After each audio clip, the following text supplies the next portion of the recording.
Here we are. There we are. All Oh, right. goodness. The pre-show, folks. Every now and then, I feel like we should just start recording 10 minutes early, Lenny, because it's fun.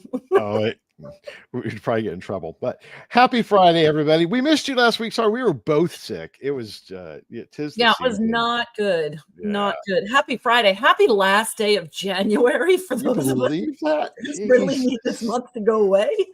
It's a crazy month. Right. Yeah, but because we missed a week, we got a bunch to cover. So I mean, we really do, friends. So we're going to get right into it, but we are going to start with the big story, which you may not even know what the big story is, friends. So we will tell you what the big story is, but you want to just start us off because, you know, you've been calling it this. Here we are. Well, which one? I mean, there are so many big stories, This but is the AI arms race. Yes, We are. AI arms race. If you are not feeling it, like I'm literally feeling like, you know what, NASCAR's got nothing on this because we are paying attention all the time. It is changing, you know, potentially hourly at this point. There were so many launches and so much happening. So let's just dig into what's been going on with AI in general, and then what that means for the industry, because I think it's important for us to I think tie it all together for people. So maybe we can get into the specifics, but here's the takeaway: the prices are coming down, infrastructure needs are coming down, but capabilities are expanding.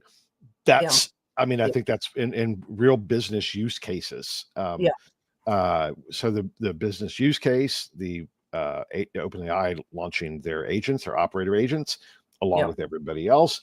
This whole agentic idea is performing specific functions and anybody can train it to do. That's the gist. And those functions can be as simple as ordering your groceries, as complex, business tasks. We talk about AI agents from a professional standpoint about what can those agents do for us as professionals. But as research professionals, we also have to look at what will these agents do for consumer behavior? How will consumers adapting to a world with agents acting as a proxy for you? How will that change consumer behavior? And how will that ultimately affect decision-making and purchase decision-making in particular? Like, this is really important to watch. It's huge and mind-blowing when you really start to think about it. It is. We're not going to cover it. We'll save it for next week. But just before this, I saw some new stats on adoption, and they were very different than what we had seen before on consumer adoption of these things. But we'll save that for next week. We'll save. Good. Yes. We have content for next week because we won't have there's already like 3 things that I didn't make the cut. But yes, so that and the business processes component. And I have just heard a lot through the grapevine this week in multiple conversations with our friends in the full service arena that, they're feeling the price pressure, the pain, because the expectation is it doesn't take as many man hours to do specific things. And, but that's a real stress for business models, for companies, and also even on the brand side. Right? They're looking to adopt these things to increase efficiencies. So huge implications about all of that. And then the tie-in to now DeepSeek, or today it's Alibaba, right? And here's why I think what shifted in the last 2 weeks, certainly in my brain, is it used to be that it's like, oh, I'll try Claude for this, or, oh, I'll try ChatGPT for this, or maybe I'll go to Perplexity. And it seemed like we were driving our own decision-making around which model to try. And then with DeepSeek coming out, right, and Alibaba coming out, and Perplexity having another agent, which is like Operator, all of a sudden I have so many more choices, and I am not equipped to navigate all of that choice. I hear. I will give a plug again for my favorite, max.ai, what I use, because I can have all the models right there. And actually discovered a feature this week. I can run up to 4 models on the same prompt at once and determine what I think is best. So anyway, shout out to max.ai. Shout out to them. Cool. And I have to bookmark them because when I'm dealing with this, that's not something I thought about. Anyway, we don't have to talk specifically about them, but that's what's going on because the competition is heating up out there. I am feeling the heat as a user of some of these tools. I have, been tracking online some of the developers that I follow. They are all like, over the top excited about what the possibilities are. So Right. I think that, price wise, it's not necessarily, you know, the price of these agent builders aren't necessarily, for laymen, so to speak, or lay women. They're $200 a month is a lot steeper than $20 a month. So I'm not necessarily dabbling all that much in some of that, but I'm loving seeing what's happening out there. And I think we just have to recognize, again, in our field, that these tools and platforms with so much choice going on, just when you think you need to learn about a new research platform, you need to be informed about what AI platforms are behind some of those research platforms, Yes. and really be paying attention. It's not just a Right. matter of where do they get their sample from as one of your biggest questions. It's what is powering their AI. Yes. There's so many implications for you down the road. There are. And let's talk about the DeepSeek and Alibaba for a Yeah. minute. Set aside, there's big questions about data security and privacy and all that stuff, geopolitical implications. Set that stuff aside. Fundamentally, what they proved is that you can decrease the footprint of a LLM. Yeah. You can decrease the costs, and those can be edge applications that can run on existing infrastructure. Yeah. Like literally, you could download it on, if you've got a pretty good computer, and run it on your own computer, Yeah. which democratizes so you combine that with the expansion of agent and use cases.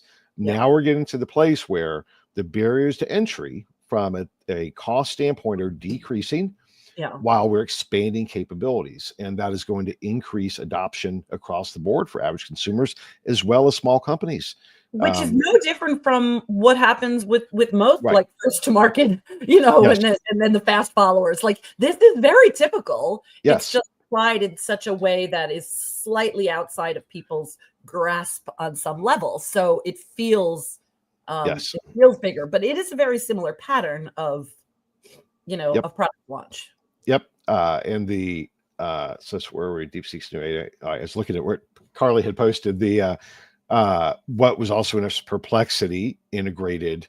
They have an AI assistant, and they've also integrated DeepSeek for people who want to experiment with DeepSeek. And if you use Perplexity as a search engine, although boy, calling it a search engine doesn't do it justice. Perplexity is so much more than a search engine. But so guys, although and I mean, anyway, little sidebar for those of you who are in marketing for your insights companies.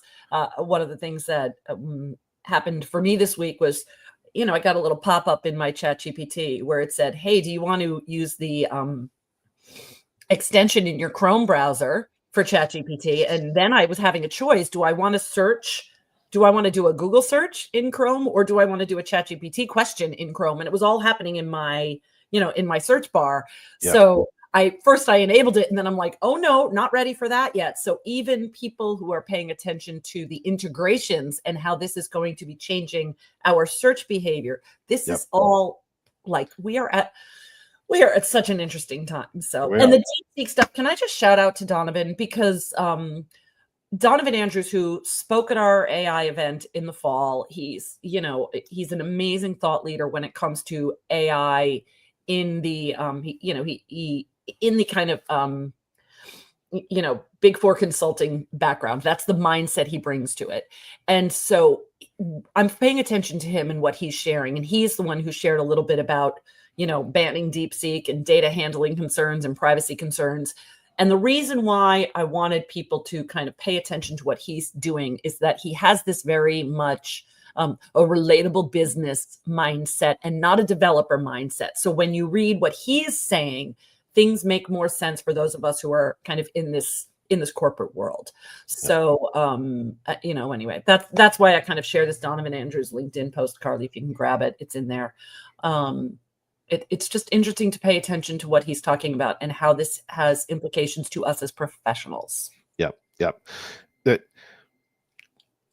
Boy, this isn't even worthy. You can't even bring the horse out. I mean, it can't be beaten anymore with this, guys. The horse went to a sanctuary. So Lukash and I actually, in our sport, we had a conversation about this week about adoption. And we were talking about jumping on the train, right? And he's like, we just wait for the next train. It's like, you can't. This is not a next train. This is the train's being built while it's in motion, in real time.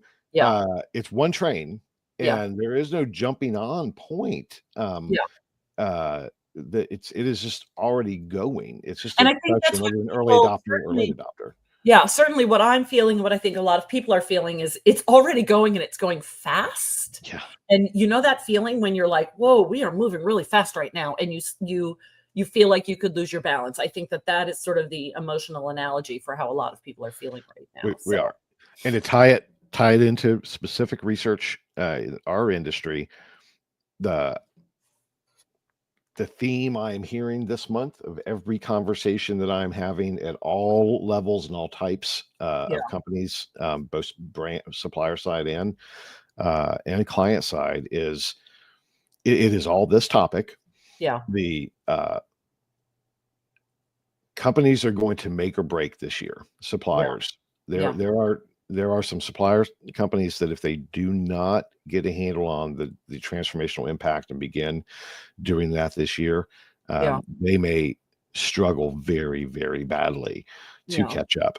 And there are brands that are that have held off to now, that are very much focused on, we need to identify these new partners and new capabilities, and they are leaning into them and aggressively pursuing identifying companies that are leveraging these capabilities to drive new value creation for them.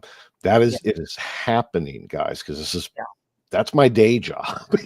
Is having those conversations. I'm telling you, it's the degree of hearing that is different than it was a month ago. Yeah, no, I agree. And Anish, we agree with you as well. The role of researchers will change now. You now need someone who can leverage the AI capabilities and then ask them to do design questionnaires. Like, you need these people on your staff. So when we talked about needing to upskill your employees, yes. And if you haven't done that yet, you may need to hire. Actually, I'll share. Yes, a quick anecdote. I was doing some pro bono. I sit on the board of a couple nonprofits, do some pro bono research work, and just out of curiosity, I loaded a set of tabs in the GPT-01. And all I did was say, here was the topic. What insights can you derive from these tabs, from these tables? And I almost dropped an F-bomb. It nailed it. At one point, there was one data point that I knew when I looked at it that it didn't capture. And when I reprompted, explore that after that. And it was crazy. Now, was it deep insights? No. But did it save me an hour's worth of work of writing that up and it being accurate, capturing the high level information that was, described in those tabs? Absolutely. So to your point, Anish, right? It's the process. The process is about leveraging the tools. It's not about the way that we used to do things. And we have to find more value, which is probably, can we jump to the PwC Microsoft? Let's jump. We have this huge brief today. It's I'm feeling skeptical about what we can do, but PwC and Microsoft are partnering, which is, again, back to, these consultants and these consulting firms that are really going to be helping people navigate this change. I mean, my husband's in change management now, as you know, tech change management.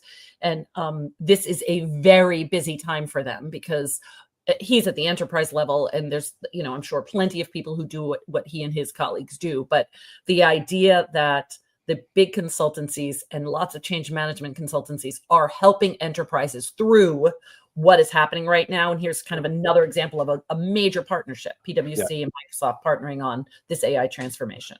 Well, and what I thought was really interesting when you went into that was specifically on deploying agents. So PwC would go into the company and say, oh, here's your business processes that you have a whole team of 50 people doing these things.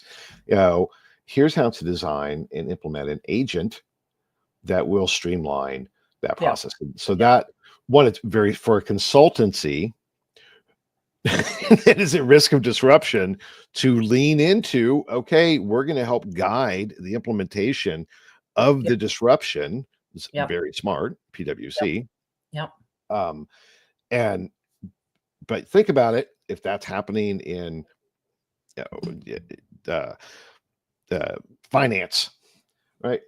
Yeah. It's happening to us too, guys. Yeah. It's that is a cascade across the enterprise, looking at these where it makes sense and force everybody else to then where's the human add the value.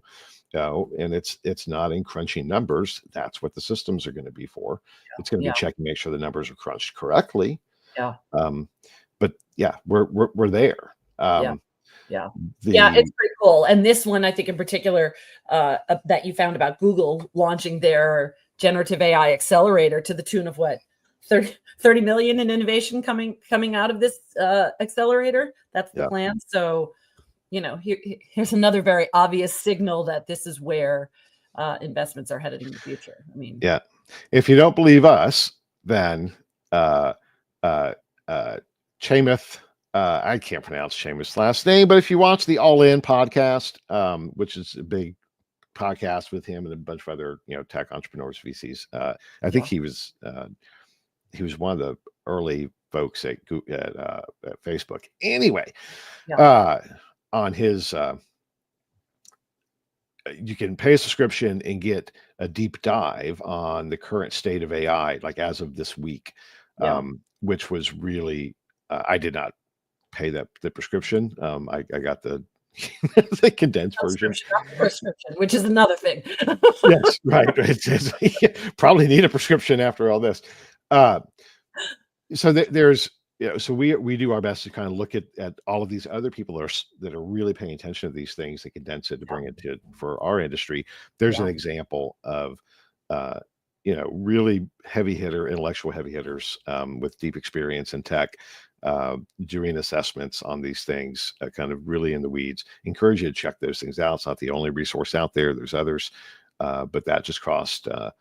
And here is his takeaway: is like, it's still early. Yeah, I know. It's just we're on such a fast exponential curve that I think, I've just not seen anything like this before. And, and I was around for mobile. Right. I was around for online, right? I mean, the whole thing. Yeah, so this is a whole different thing. So, and I think, one of the takeaways is, yes, adapt quickly, get your sea legs on, because the boat's not stopping or the train's not stopping. I don't know what the train equivalent of sea legs is. I've spent more time on water than on trains, apparently. So anyway, I won't go down that looking for the analogy. But if anybody knows what the sea legs equivalent for train travel is, get them going, folks, because we have to adapt. We have no choice. So speaking of adapting, yes, like that's good transition. Let's give some examples, right, in our industry specifically. Industry. So there were a lot of product launches in the last 2 weeks, as we've been saying. They're coming at us fast and furiously, and so many of them are AI based. So kudos to everybody that we're mentioning and that we're not mentioning. Talk to everybody first before we do anything else about these data subscriptions for AI training sets, because that's something that you've been tracking that I wasn't tracking, and I want to hear about it. Yeah, well, we've been saying for a while that the panel companies had to shift to become data companies, and that the real best use case was going to be for AI training sets. So go back, check probably our very first episode. I'm sure that I was on that soapbox, and I'm not taking credit for this, but that's happening. And we saw two big announcements this week: Pure Spectrum and Cint, both the two biggest sample marketplaces, now discussing that they are launching data subscriptions. Those are for AI training sets. Now there's still probably a whole lot we need to figure out on details on those things, but I also know multiple other companies that are doing the same thing. There's a CEO series interview is going to be coming out here shortly with YouGov, talking about the same thing. So as an industry, the implication here is that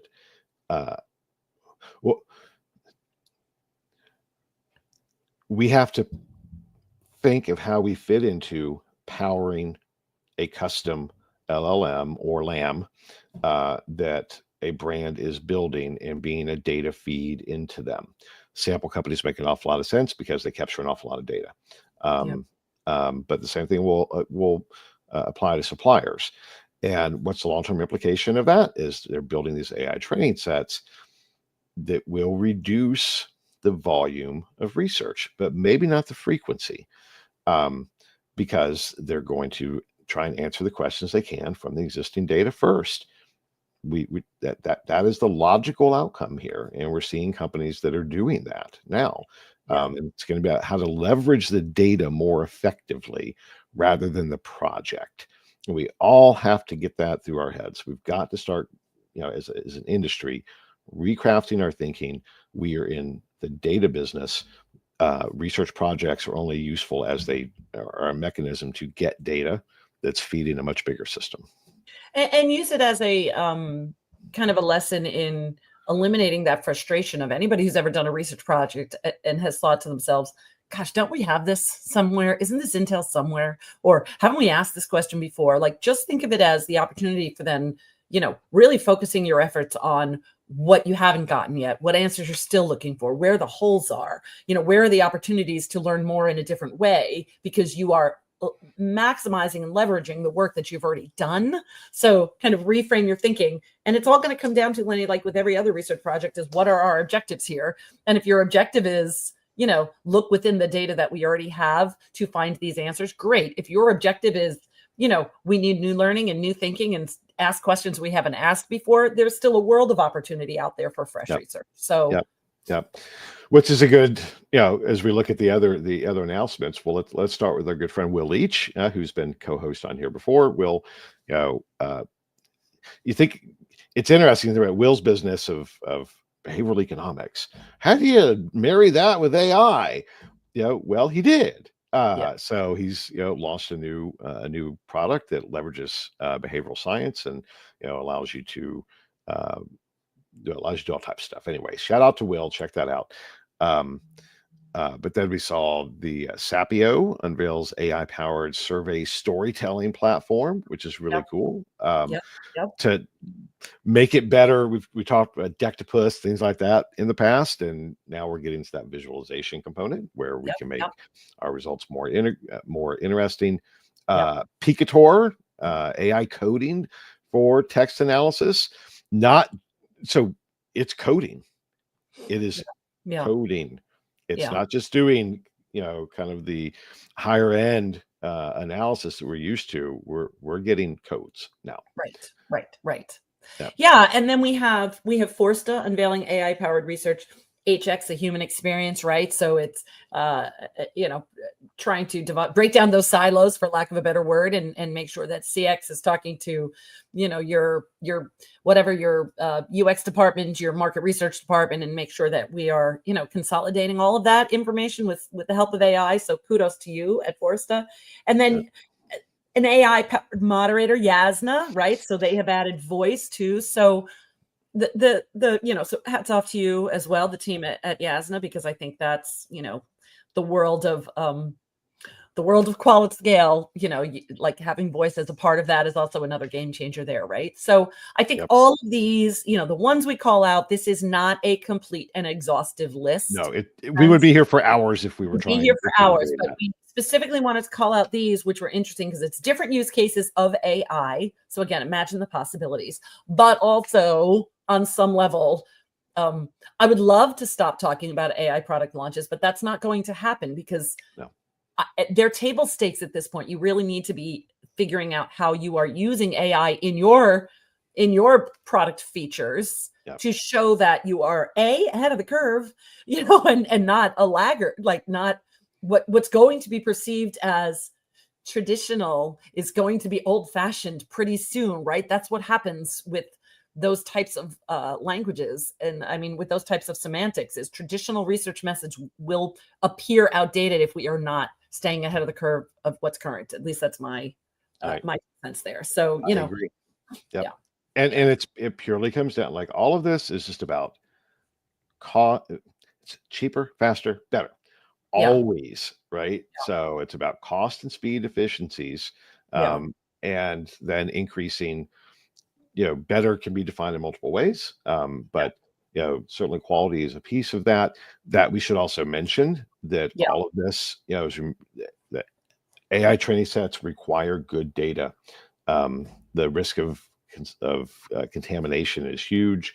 So the emphasis on data quality is just going to continue, but it's going to maybe be directed in other ways. None of this is a new story, guys. It's just a new application of the same story, right? Yeah. Yeah. But Anisha's asking a question about training, and I do want to kind of answer top of mind thinking about it. So Anisha's saying, are there any AI training courses? And first and foremost, I'd be foolish working for Greenbook if I didn't shout out our thank you, Carly, our AI event from 2024, our IAX AI, we have on demand. And I think, Carly, maybe you can find that link. Maybe you can't for, sign up to view all of that content on demand. If not, reach out to us and we will get you those links. There was some kind of one-on-one level content that was shared as a pre-event learning day, which will bring people up to speed quickly on use cases within the research industry, and lots of our content from that event. Donovan spoke at it. Like I said, Barry Jennings from Microsoft spoke at it. So we have, some amazing thought leaders who were at our own event, but then also, Ray Pointer, hats off to Ray. He's doing a lot of training in this space at New MR. So you can look into that. I don't know who else that is reputable and credible, Lenny, that we would talk about. I mean, there's certainly in our space, not that many. SMR is doing some stuff. Inside Association doing some stuff. I mean, that is the role of the trade associations. So check them out. But Ray is probably more out front than anybody right now. So definitely for sure. Well, other than us, of course. Well, other than us, yes. Ray's always wanted to be a professor. I wanted to be a pundit, so it's a good division of And me, the perpetual student. No, you're the talent. You're the real talent. Oh no, I just love to learn. I love to learn about all of this stuff, and I think that's what. Because I learn, I can then, articulate my thoughts. So anyway, enough gushing about all things us and Greenbook and all of that. And good luck, Anish. If you want to, again, have an email conversation anytime, that's fine. Let's just talk about some of the big moves before we wrap, because we have 3 minutes left. Kantar Media finally sold, right? Yep. It seems like, oh, yes. And there's other things to talk about, too. Yes. To HIG, which HIG also owns Suzy. Yeah. So keep that in mind, right? I don't know. I have zero visibility into that. I just always find it interesting when private equity goes into a specific category. Doesn't mean they're going to do anything with them. But Bain also merged Numerator with World Panel because they own them. Who else does Bain have a stake in? Dynata. The receipt. Again, don't know anything. It's just interesting when you see these companies making these moves, and because it opens the door for some interesting potential combinations. So Kantar Media went to HIG for $1 billion. $1 billion. $1 billion deal.